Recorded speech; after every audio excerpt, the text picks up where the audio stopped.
বরকত বেশি। সালাম দিলে মানুষ ছোট হয়, একটু নিচু হয়, তার ভিতরে অহংকার কমে যায়। এই জন্য 1 নম্বর সালাম আগেই দেব ইনশা। আফসুস সালাম, ইতামুত তাআম, মিসকিনকে খাওয়াবো, গরিবকে খাওয়াবো।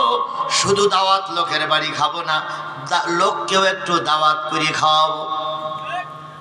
প্রবাদে আছে হুজুরদের বাড়ি মিলাদ হয় না, এটা প্রবাদ আছে না যে হুজুরা বাড়ি মিলাদ দেয় না।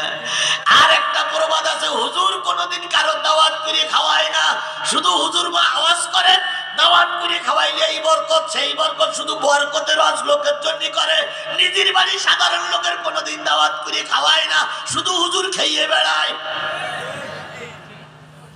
কি কথাকে একটু বাড়াই বললাম ভাই? আচ্ছা বলুন তো, যদি মিসকিনের খাওয়ানো এতই বরকত হয়, আপনি 2-1 জন মিসকিন কেন খাওয়ান না?